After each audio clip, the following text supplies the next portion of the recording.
Şəxsiyyət pozuntularından danışmaq istəyirəm. Çünki gündəlik həyatımızda, ünsiyyətdə olduğumuz insanlarda bunun fərqinə varırıq bilən insanlar, fərqinə varmayan həmin insanlar isə düşünürlər ki, normal bir həyat tərzləri var. Hamı anormaldır, onlar normaldır. Şəxsiyyət pozuntularının bir neçə növünü deyimsə, şizoid, borderline, narsistik, OKB, obsessiv-kompulsiv şəxsiyyət pozuntusu, paranoid, asılı şəxsiyyət pozuntusu və s.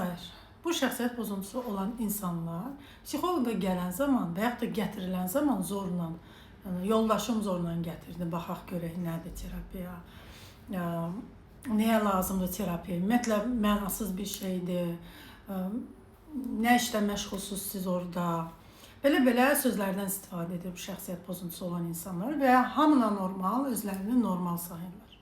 Əsasən toxunum bu tip insanlar hardan yaranır? Əsas problem ailə mühiti, travmatik böyümə şəraiti, sonra konfliktli ailə, istənilən travmalar və stresli vəziyyətli uşaqlığı keçən insanlardır. Məsələn, 0-5 yaşına kimi. Çünki insanın böyüməsi, gəzməsi, yeməkləməsi, yeməsi, içməsi, öz-özünə həyata tutulması bu yaşlarda olduğuna görə ata-ananın diqqəti, qayğısından əgər kənarda qalıblarsa, sevgisindən kənarda qalıbsa, hər yaşda bu özünü göstərir. Çünki təməl bilgi, təməl şəxsiyyət o yaşda formalaşdığına görə valideyn düşünür ki, uşaqdır da, bilmir, qanmır, görmür, nə bilir, nədir. Məsələn, ailədə konflikt var, uşaq nə bilir, nədir. Uşaq hər şey görür, daha çox valideyndən də, böyüklərdən də hər şey görür, hiss edir, yaşayır. Eyni proqramı bu 15 yaşından sonra, çünki tam da yeniyetməlik ən ağır çətin. Çünki 5 yaşında aldığı şəxsiyyət 15 yaşında üzə çıxır. Ondan sonra həyatı boyu dairəvi, bunun üzərində işləməyən insan dairəvi bu labirint kimi həyatının bu kruqda davam edir. Məsələn, götürək 5 yaşında kimi bir uşaq.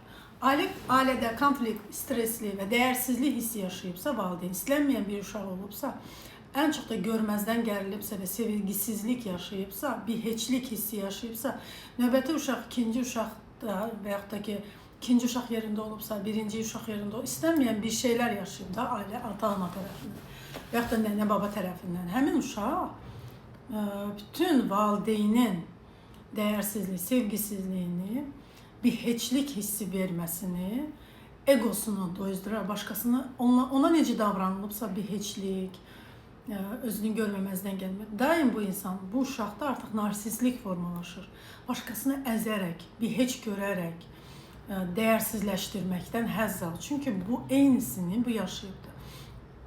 Və bu artıq 15 yaşında bunu valideynə göstərir. Daha öncə valideynin arxasınca qaçırdısa, indi valideyn onun arxasınca qaçırır. Yeniyetmə yaşına daha ağır keçirir. Nə olur? Söz qaytarır, dəyərsizlik hissi verir, evdən getmələri, qaçmaları, öz-özünə daha çox tez pul qazanmaq hissi, öz ayaqlı tez böyümə hissi.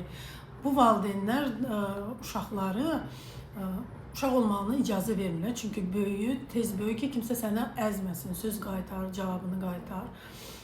Daha çox kişilər tez yaşda pul qazanmaq kimi özlərində bir güc, pulun bir güc olduğunu, bəli, pul gücdür, amma başqasını əzmək üçün bir güc deyil. Sənin gücsüzlüyünü bastırmağın üçündür, sənin bir heçliyini bir məna qatması üçündür. Əgər bu insanlar bu şəxsiyyətin üzərində işləməsələr, onların milyonları da olsa, hansı bir səviyyəyə qalxsalar da, daim bu kasıbçılıq enerjisi, pulsuzluq enerjisi, heç nəyə pul çatmamaq, pul var amma heç nəyə pul yoxdur deməsi daim dillərində olur. Daim hər şeyi pul görürlər, pul, hər şey maddiyyat görürlər. Çünki maddiyyatın sayəsində bir şəxsiyyət formalaşdı. Məsələn, hər hansı bir əşyanı puluna görə, bahallığına görə seçir. Və bu cəmiyyətdə biz düşünürük ki, bu mənasız bir şeydir və yaxud da ki, bunu görmürük də, görünməyən tərəfidir. Biz daha çox hər şeyin bahalı olsun, daha çox keyfiyyətli olsun, onda mən keyfiyyətli oluram. Yox. İnsan şəxsiyyətində daha çox problemi olanda, daha çox bahalı, pul, buna daha çox takıntılı olur ki, bu deyək ki, şəxsiyyət pozuntularını çəkdim adını. Bu bir şəxsiyyət pozuntusu varsa, mütləq onun yanında ikincisi var, ən azı. Məsələn, OKB var, takıntılar var.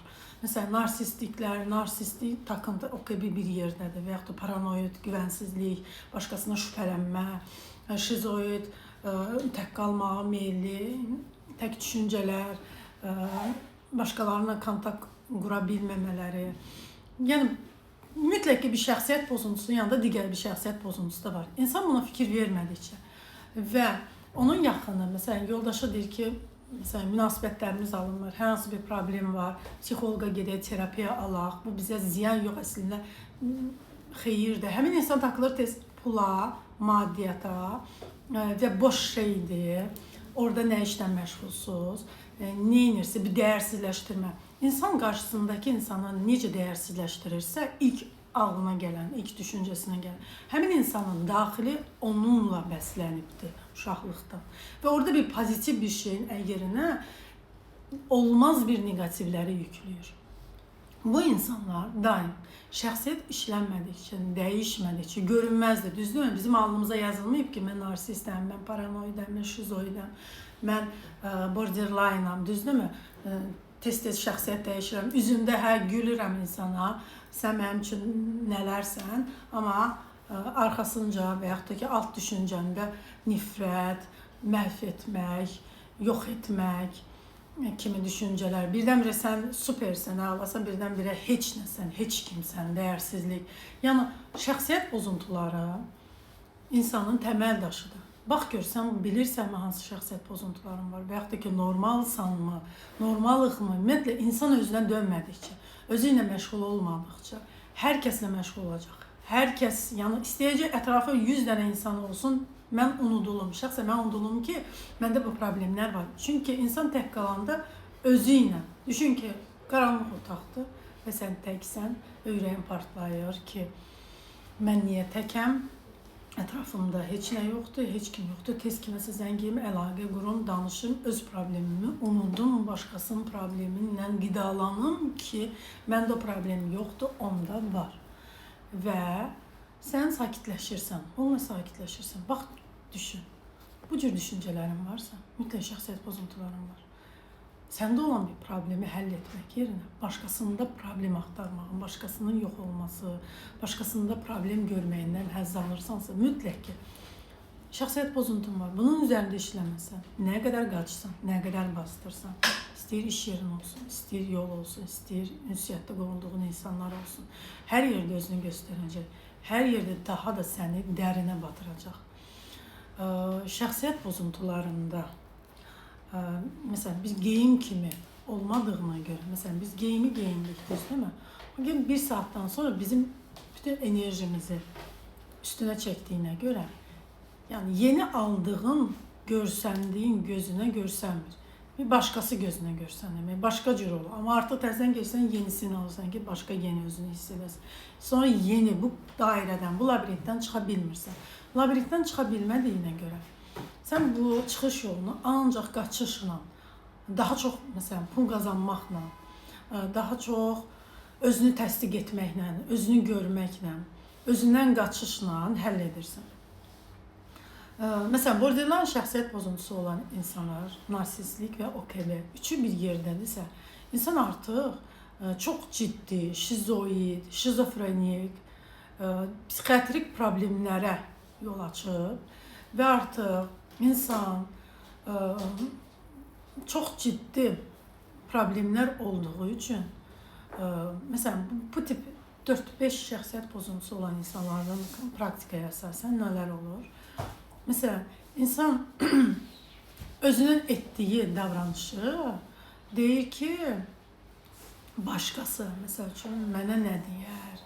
Və yaxud da ki, başqası deyər, sən nə işlə məşğulsan, və yaxud da gah səni dəyərsizləşdirir, gah dəyər verir, gah özünə çevrilir. Yəni, bütün bu şəxsiyyət pozuntusu olan insanların sağalması mümkündürmü? Sağalmayacaqmı? Həyatları bu cür gedəcəkmi? Mən bir şey deyim, 14 il ərzində profesional, 14-15 il ərzində profesional sahəmə, praktikama əsasən onu deyə bilərəm ki, İstənilən problemi sağaltmaq mümkündür, həll etmək mümkündür. Əgər insan bunu istəyirsə və əgər onun canını